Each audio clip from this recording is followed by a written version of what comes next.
Dees, we've talked with Coach Capel a decent amount this season about what playing during a pandemic has been like. I was curious for you as a player, what has the experience been like? If, I don't know if it how weird it feels to you guys, or if it ever feels isolating at times. Like, what's your average day like?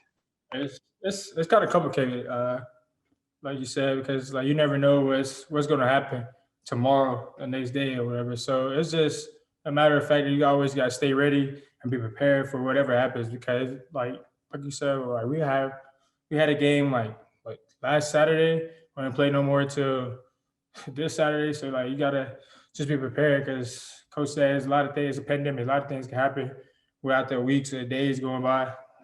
Teams testing positive, stuff like that. So you just gotta be always ready for whatever happens. Are there ever any moments when it reaches kind of that peak of frustration where, are there ever times where, as much as you love basketball, where you're just kind of like, man, like, why are we doing this? Yeah, it's very frustrating because you wanna play so bad, and then when you preparing for a team, and then it's just somehow it just end up not working out, and you have to cancel a game, and it's a lot of frustration. But at the same time, you just gotta use it as more time to work and get better as a group. Adis, what kind of extraordinary things are you doing to try to keep yourself safe and free from the virus? Are you, as far as staying away from different people and staying off campus, maybe? Like I said, I really just most 9 out of 10 I just be at the gym. If I'm at the gym, I'm at home, just staying away and watching basketball. Really, just trying to stay negative as much. Adi's coach was telling us that his biggest concern right now is not getting down 18 again to Syracuse. How do you avoid getting down 18 again? Coming out stronger, as not as slow as we always. I mean, start games usually we start off slow. And Syracuse is one of those type teams you can't come out sluggish or slow because they'll get out in a Mars league like that, and that's not saying that like last game it was hard to come back from, but you never want to be down that much and try to fight that hard to come back. But if that was your first win over Syracuse since you've been here, do you feel like you guys learned anything from that experience, and does that give you guys confidence heading into Saturday?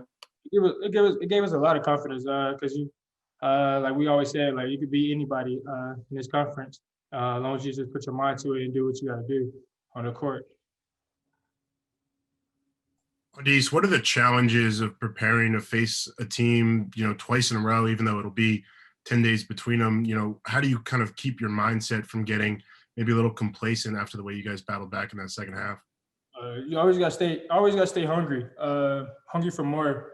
You never get satisfied with and content with the win, because they're gonna come back as strong as ever. Because last year we fought hard and we could have won the game, but we didn't. And then we came back here. We got to replace and relax, and they ran us off our home court. So you just gotta stay. You guys stay locked in as 9 out of 10 of the time. So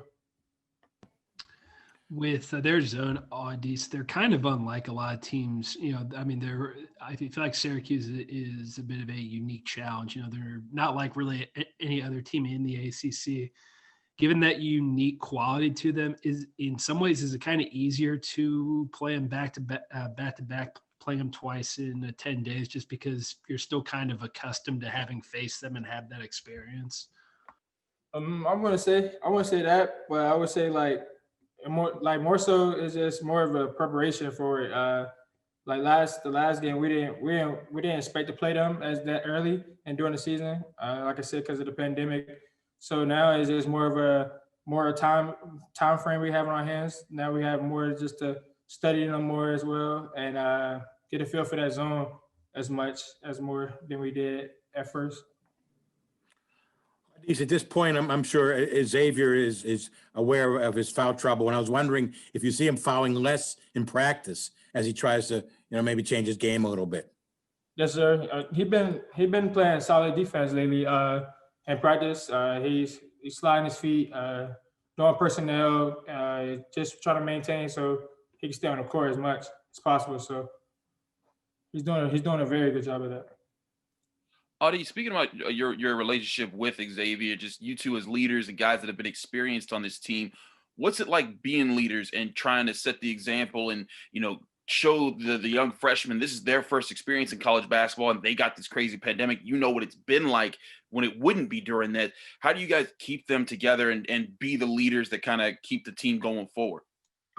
We do a very good job at that because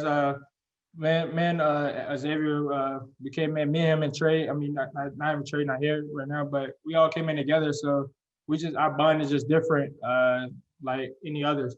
And plus, Xavier roommate, so it's even better as a bond. So we just try to keep the team as level-headed as possible. We try to keep them like locked in as much as possible as well. So because we've been there and done that, so we just know what it feels like. And then there's rough times right now because of the pandemic. So that's even more a good experience and more leadership vocally. Adis, how do you feel about being the glue guy, the guy who rebounds, scores, assists, everything? How do you feel about that role of being the glue guy on this team? I feel good about it. It's just different flaws to bring to the table. Just to bring everybody together, do what you got to do, whatever I need to do to bring it to the table. I'm down for that. And it's just a big part of it, being a leader and playing that leader role in it. So it's great.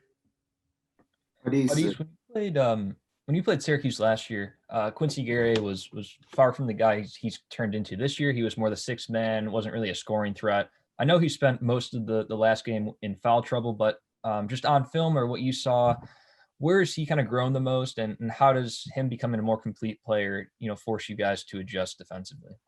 He's been a good player. Always been a good player. He just added more of an attack person. Like he's just in an attack move now. This year, he's looking more for him scoring the ball more, and I see that. And he's making shots outside. He's like shooting like 50, 53 or 40 something like that from three, and that's big because like I don't think he even looked at to score on the outside last year, and that's what stood out the most for him this year. And because he always been a monster on the glass and stuff like that. So. Syracuse is a team you play twice a year, like every year. It goes back to the old Big East days. I know it's different without crowds, but does Pitt and Syracuse, does that kind of feel like a rivalry? Do you kind of get up extra when you play Syracuse?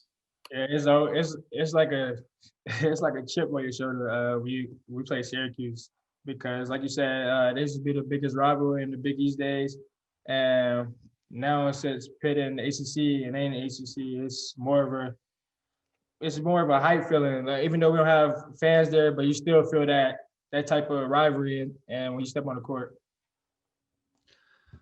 We talked with Coach Capel a little bit earlier about there being so few games over these past 3 weeks for y'all, and he had talked about trying to be a little bit more creative with practices to kind of ramp up the level of competition. What are some of those creative steps that he's taken that you guys do in practice? Like, are they drills? Or are they just other things? It's a lot of competition, a lot of competing, a lot of one-on-one drills. Whoever he take tally down for, like whoever's going to stand out the most, what team's going to stand out the most, and you're just competing for stops, especially on defense. Coach Capel is big on defense. Whatever team can get 3 stops first to get on offense. It's a lot of things. All the practice has been just competitive. Since we have games, so he just wanted to translate everything as game situation, things like that. Who's the best one-on-one player on the team? Not me. Me. I'm gonna say that always. Me. Cause I'm just a competitor, so I'm just gonna always say me. Somebody else? X. IT. Femi, Gerald, Justin. We all Talent, right? A lot of talented guys. Yeah. Adis, beginning of the season, everybody said rebounding was going to be an emphasis, and the stats, and especially the stats from the Syracuse game, show that's true. Do you think you guys can sustain that as you actually get back to playing and play ACC games as we ramp up? Yes, ma'am. Yes, ma'am. I see that a lot because that's what mostly we focus on in practice. Make sure you boxing your guy out and getting a rebound. We do a lot of box out drills for like 10 minutes straight. Wherever groups get the most rebounds. So like that's what he preaches the most. Boxing out, find your man, box him out, get the rebound, and push it. So yes, man.